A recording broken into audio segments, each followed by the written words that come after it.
Hi everyone! So farmer's market haul looks a little different today. We're not in my kitchen. When I do my farmer's market haul, 100% of the time there is produce from Sunrise Organics, which is my very favorite farm because it's regenerative, organic of course, and now we are actually here. So we're coming full circle. Sam? Thank you so much for being here. We've been a fan of you for a really long time. She's been shouting us out for what feels like years now. So we're blessed to have you. Welcome. Thank you. I'm very feeling blessed and humbled to be here. And today we are going to make a meal here on the farm that's going to be delicious. And I'm so excited because we are in the height of tomato season. And my very favorite thing to do with tomatoes is make my gazpacho. And it's a real treat for me because I will only make it in the summertime when tomatoes are their ripest, because you know that I believe adamantly that the best ingredients leads to the best food and also the best food for you. Absolutely. I don't even like tomatoes, but I'll eat ours. Seriously. I am going to get you to like this gazpacho, whether or not you like No, I mean, like, I love ours, but outside of that, they just taste, you know, there's no comparison. Yeah. Eating seasonally is the best. The best for you, the best taste-wise, absolutely, 100%. Growing up, I thought I didn't like tomatoes because, of course, you know, my mother would get tomatoes at the supermarket. Those taste like nothing. Yeah, we don't even call those tomatoes. Those are tomato lookalikes. Right. And even though I buy things from the farmer's market and I see farmer's market stands that have tomatoes year round, I know that it's not tomato season. Right. I know they're grown in a greenhouse probably. Greenhouse and in an area that, you know, is climate-wise perfect for that, which is hard to find. I mean, Santa Barbara is one of the most beautiful places you can farm, and even ours in the winter. You know, if you have any freeze at all, they just won't last. So now's the time. We're literally just in the start of picking ours. This is actually what we're in right now. These are all tomatoes. We've got some heirlooms over there, some beefsteaks here, and some Romas over there. So let's go take a look and we'll pick some. All right, right. We're gonna have a tomato feast.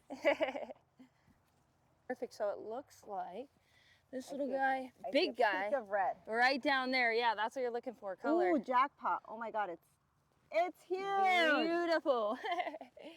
I actually kind of like it when I see these little vines. I feel like they're fun to play with. Totally. You know? People always ask if there's something wrong with them. I'm like, no, it's just real organic produce. I know. How do you know? Because, you know, there's like, this is a really heavy tomato. Totally. And how do you know when it's like, you should pick it right at that moment or you should let it go another day? Because it's a fine line. So something like this one here, for example, this has still got some color. You know, you can see comparatively to the green here. It's definitely more ripe. But this would be something we'd pick for wholesale. There is a little bit of green on it still, so you're going to have a couple days just in transport to ripen. Still will taste great when it gets to its destination, but this one here, it's going to be at the height of its sugar content, the height of its acidity. It's going to be super balanced and just ready to go. I'm so excited for this tomato right here. Let me feel this one. So I have a question. Let me ask you this, because when I was picking these, one of the ways that I was deciding whether or not to pick it was I would kind of twist it a little bit, and if it fell off, then I felt like it was meant for me.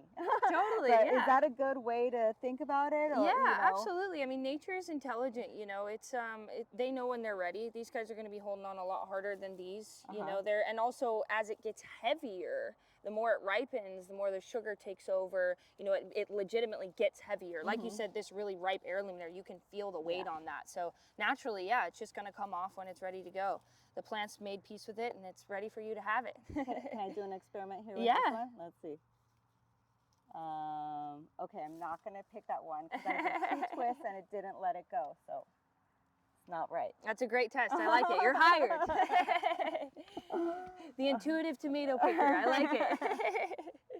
Hey, I like that. Let's register that one. Perfect. So we got the tomatoes. What else? What else did you need today? So we're going to do a tortilla española, and traditionally it's done with potatoes, but we're going to change it up a little bit, and it's going to be just as good, if not even better. Do you have something I could sub, like broccoli, cauliflower? Absolutely, yeah, that's actually right next door. Let's do that, and then we're going to make a very simple farm green salad, super easy. Amazing. So how do you know when a cauliflower is ready to pick? So these guys are a real labor of love because you have to go through and make sure that the leaves are covering. Sometimes we'll even rubber band them. Oh. Even if the bugs don't get to them, if it gets sun exposure, it turns yellow. And people just, aren't into that, even though it's perfectly good. So this one here was protecting itself beautifully. So you just kind of walk through, you'll see some of them are real small, you're like, okay, I'll give that one some time.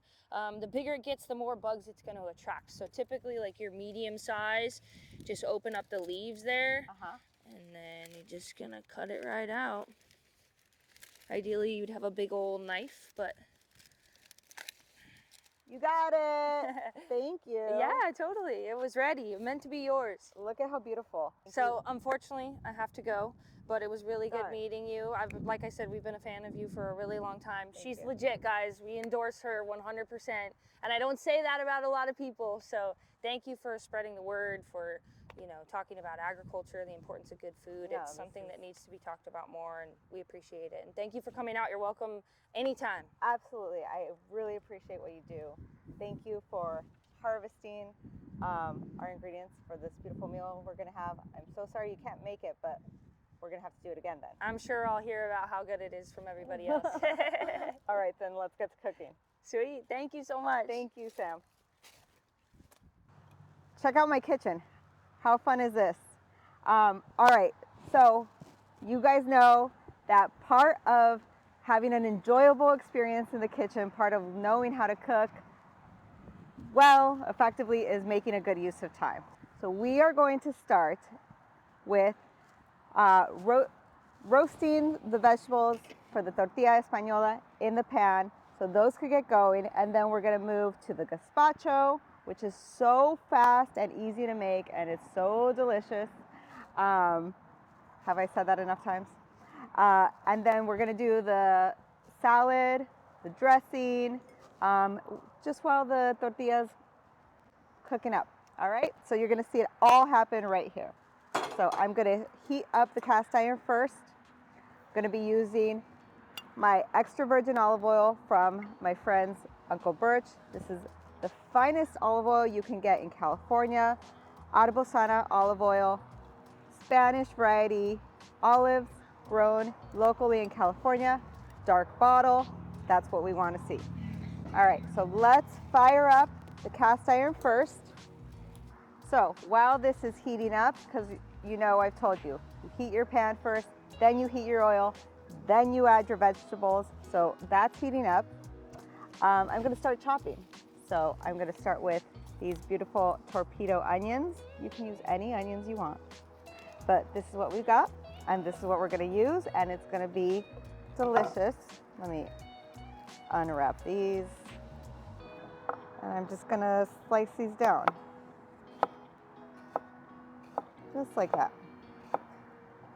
Again, I'm kind of treating these a little bit like they're leeks. It doesn't really matter if some of them get chopped smaller than others. This dish is very forgiving. All right, so let's add our olive oil. And again, you want to use the best quality olive oil you could get your hands on, especially when you're cooking, because the higher the quality olive oil, the higher the polyphenol count in the olive oil, and that high polyphenol count is going to protect the oil from oxidizing, just like it would protect your skin from oxidizing. Hello, it all comes back. All right, so now we're gonna let this heat up, and you wanna use a generous amount of olive oil. Don't be afraid. And now while that's heating up, I'm gonna do my cauliflower. So, you know how sometimes you chop a cauliflower and it makes a giant mess in your kitchen? I'm gonna show you a trick. This is how you properly chop a cauliflower. I'm just gonna cut off this little end right here where the leaves are. Just simply cut it in half. It almost doesn't even require a knife. Just give it a little split. And now check this out. Boom, boom, boom. No mess of florets at all. You can cut it as small as you want. And for these purposes, since I want them to be in bite-sized pieces, I think I'll probably will start using my knife and just giving things a little bit of a chop like that. And this is such a small pan, I probably don't even need to use the entire cauliflower. So let's start with this amount of cauliflower, bite-sized pieces. And cauliflower takes, it's gonna take a little bit more time to cook as well. So I think what I will do, even though I normally start with the onions, I think I'm gonna start with the cauliflower, let it get a head start, and then add the onions in, because you see these are really thin slices, so it might take a little bit more time. Let's see how this fills up the pan, and then we'll go from there.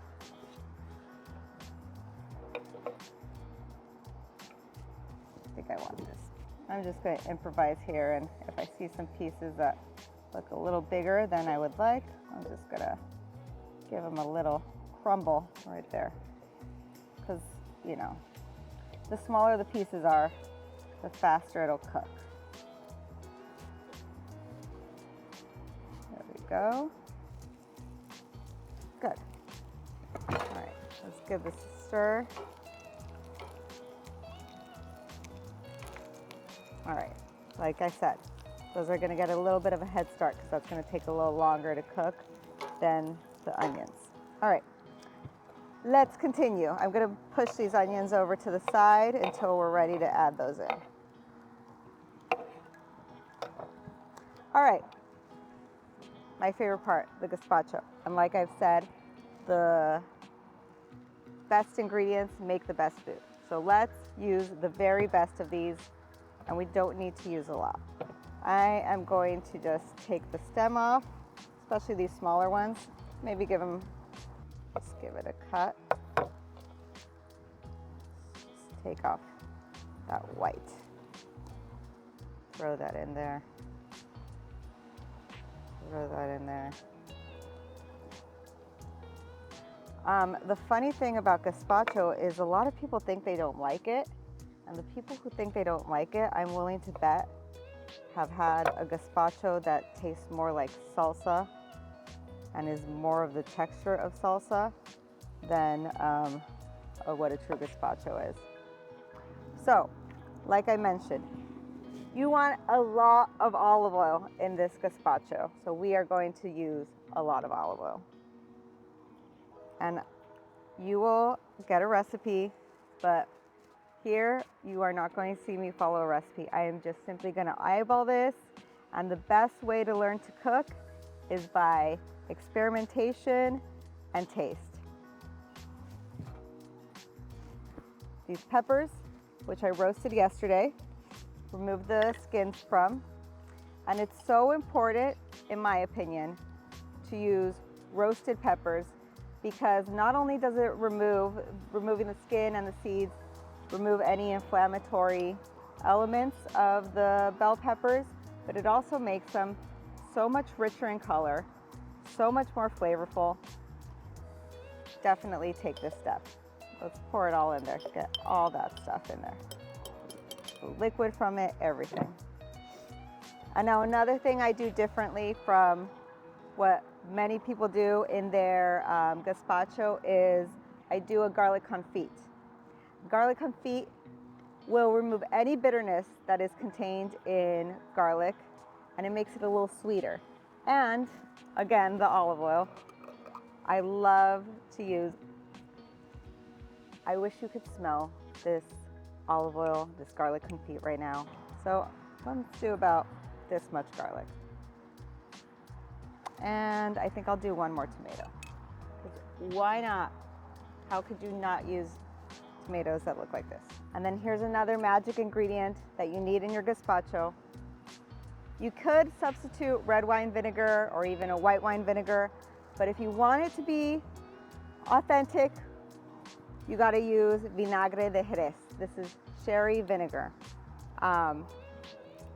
You can find it in the market, you just gotta look for it.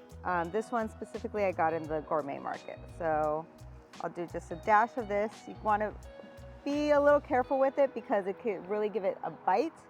So I start with just a little splash, and then I taste for acidity once it's blended up.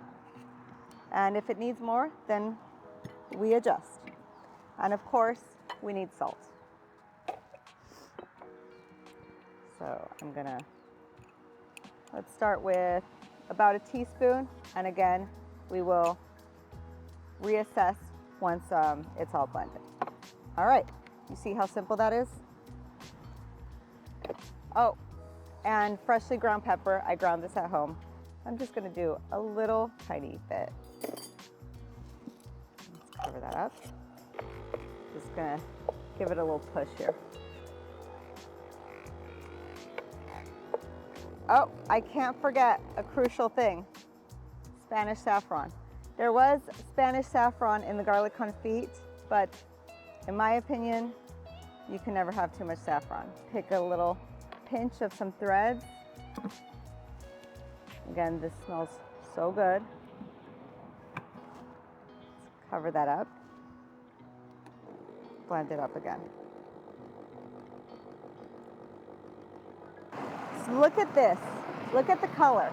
It looks like there's cream in there. There's no cream. There's no bread. This is pure emulsification from the olive oil. So let's give it a try. See if we need to add more vinegar, add more salt. This is the best part in my opinion. I've got lots of spoons here, but I'm going to show you a little trick. If you don't want to dirty a million spoons, you go like this. You put what you're tasting on the back of your hand and you give it a lick. It's so good, but I think it could use a touch more salt. Maybe like that. Let's try. And the nice thing is, if I feel like this got over salted, I've got more tomatoes, I've got more olive oil, I've got more vinegar, it could be corrected. And even though we're gonna enjoy this tonight, tomorrow, it's gonna be next level. So this is such a wonderful summer soup that you can make ahead of time and enjoy it with friends days later, and it just gets better. I love the color of this cauliflower. Let's try it.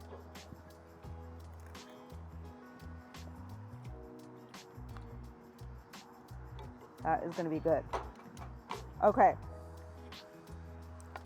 Eggs.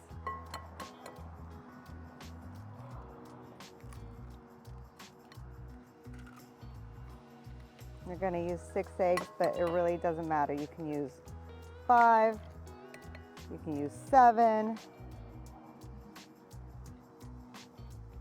you can use 4, but I think 6 will be a nice number to fill this bowl up nicely and also satiate us in our meal.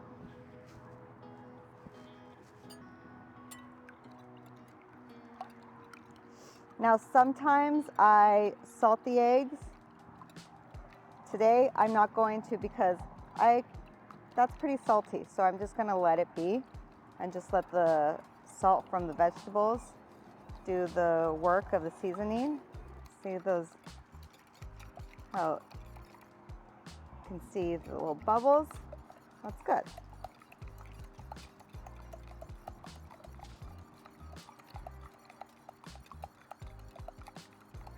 All right, I'm just gonna touch this cauliflower to see it. Yeah, this cooled down pretty quickly. So this cooled down pretty quickly because we're outside and it's getting a little cool.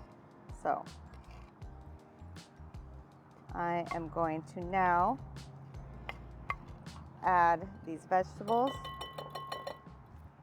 into this bowl.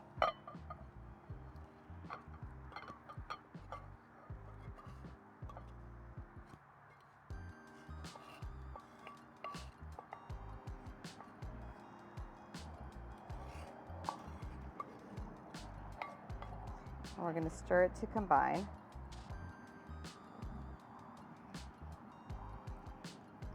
All right, and now we're going to reheat this, adding a little more olive oil. We really want the pan to be lubricated well because we're going to eventually flip this and we want it to fall out really easily and have like a really beautiful result. And it's already pretty warm, so I'm gonna just add my oil back in.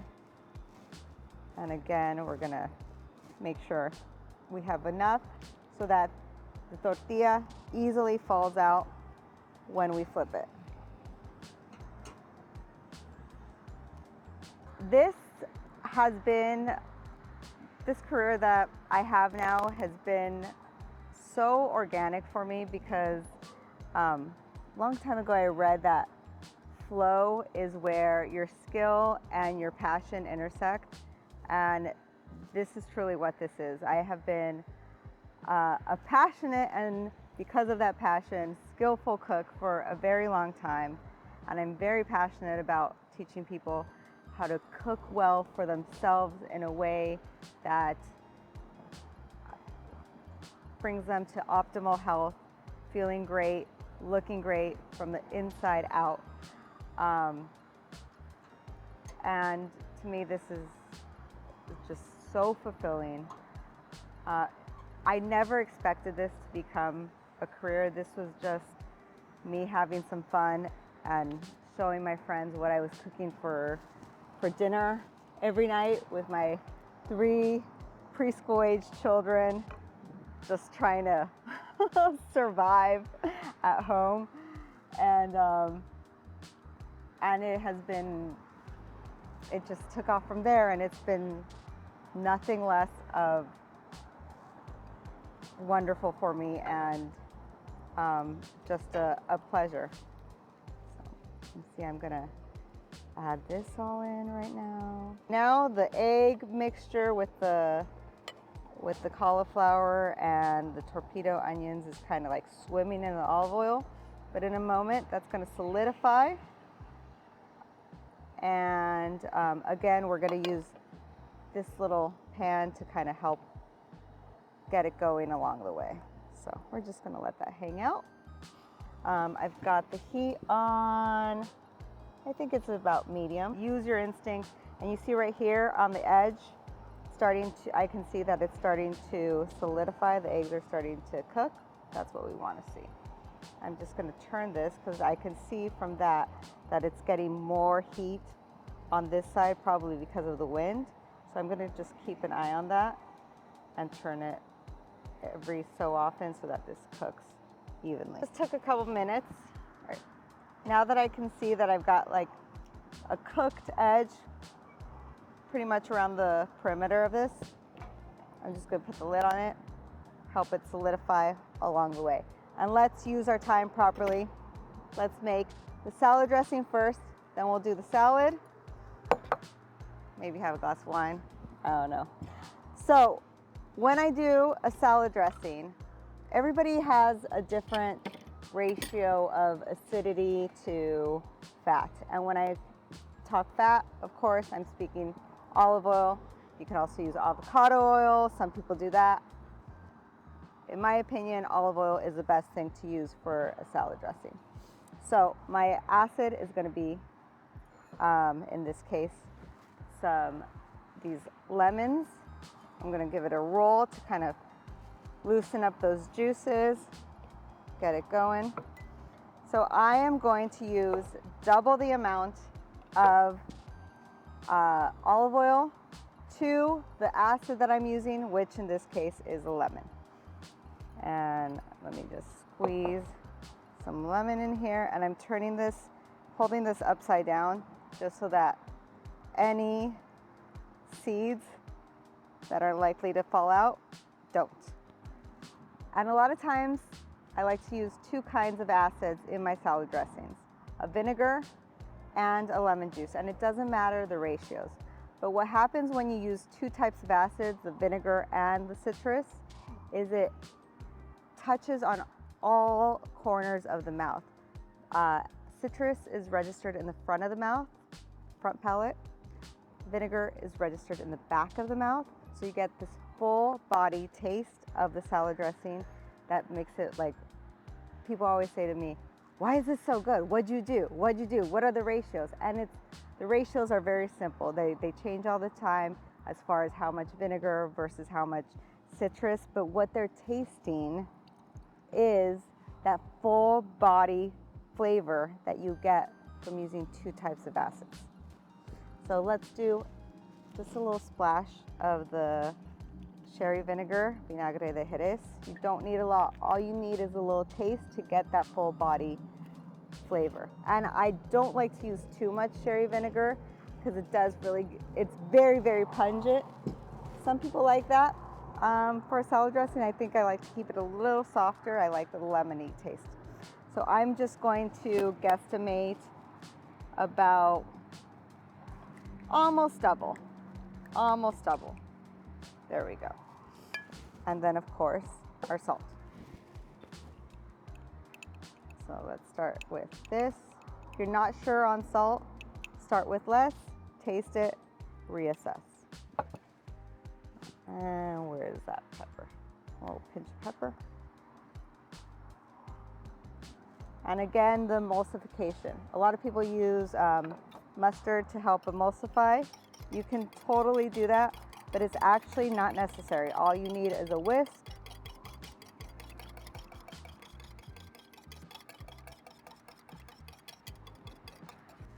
We don't have to dress it right away because we don't want to wilt the lettuce, but let's do it. Let's use these beautiful torpedo onions and of course our lettuce and make a salad.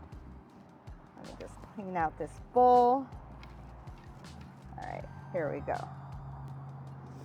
So I cut off the bottom stem. I love the shape of these, but they're not really bite-sized. Let's see. There we go. And let's do some onions.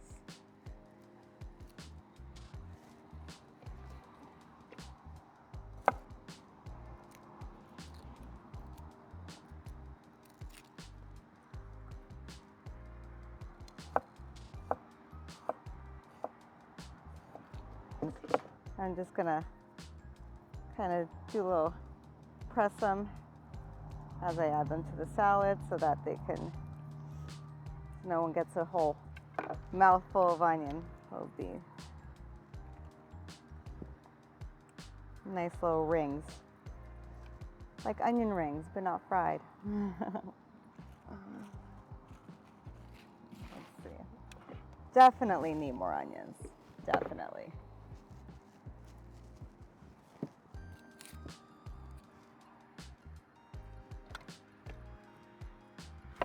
How about I do this? There we go. That way we could easily remove that skin.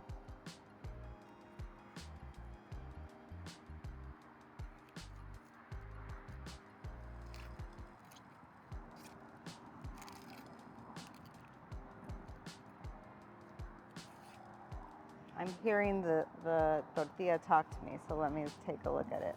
Ooh, it's looking good. All right.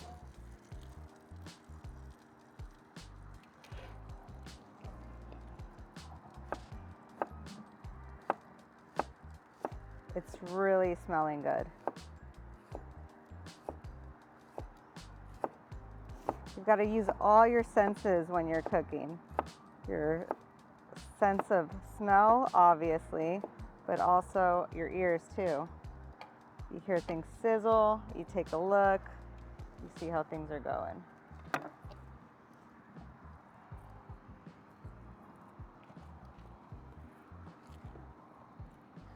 I love to add herbs to my salads as well, because it gives them really good flavor, really great texture. So I always add whatever herbs I have on hand.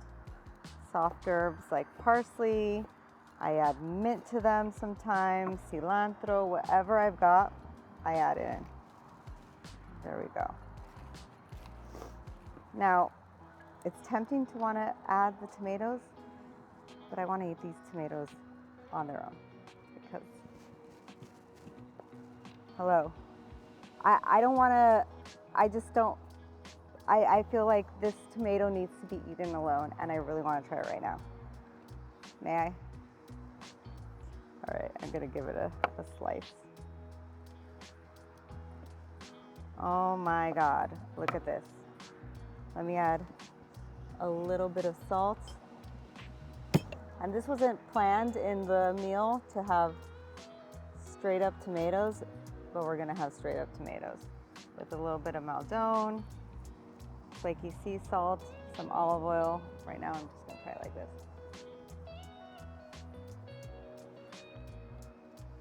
Oh my God, that's so good. If a tomato could be an orgasm, this would be this would be it. Yum.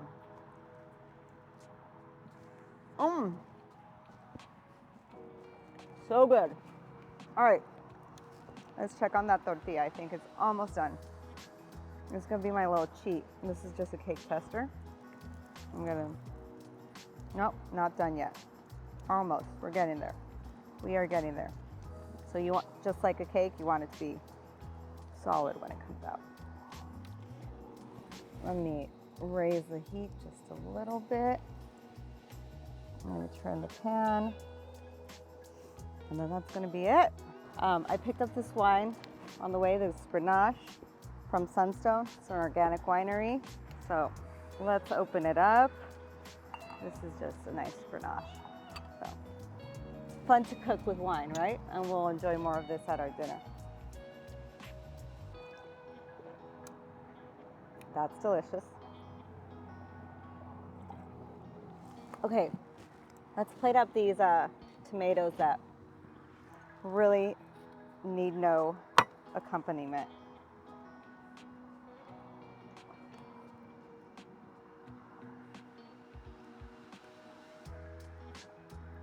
This one tomato is like a meal in and of itself. I'm just gonna arrange it right here. So gorgeous. There's nothing like eating an heirloom tomato at the height of its season. And I usually just let the tomato tell me which way to cut it. And then these little pieces, I enjoy for myself. Let's do a little olive oil, of course.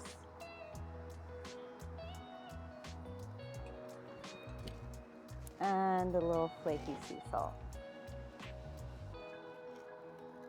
That'll really bring out all the flavors of this beautiful heirloom. And look at that. Gorgeous.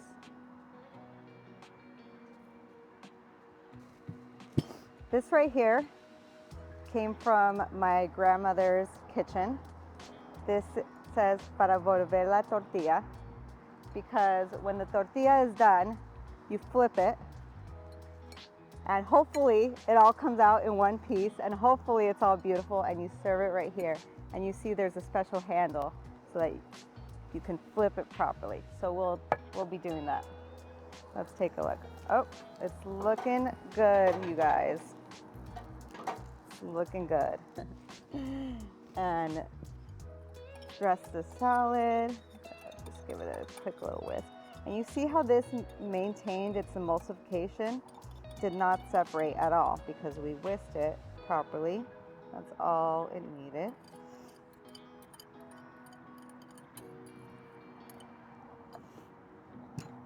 And I always like to finish my salads with a little pinch of flaky sea salt. Gives it just a nice little crunch. That's a good salad. I will go up against anybody that says a salad is boring. You think a salad is boring? You don't know how to make a salad. I will teach you. This is delicious. So refreshing. All right. We are good. We are good to go. Let me turn this off. Our tortilla is ready. It's nice and solid. We're gonna give this a flip. Hopefully it all works out. Let's go.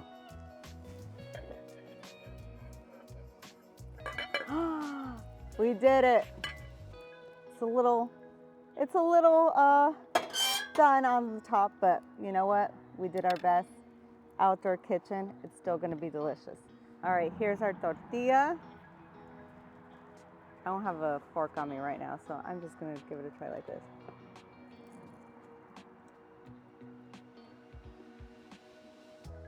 Pretty damn good. All right, let's plate this meal up. Let's see. Let me do an heirloom, some salad, tortilla,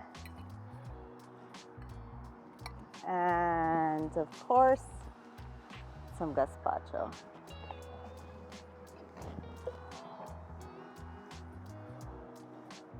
Woo! Quite a bit, but it's good. All right, who wants to try? I will. David!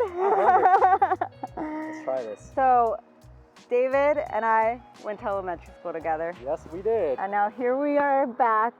How many years later? I don't even know. 25, 30? Something like that. It's been a while.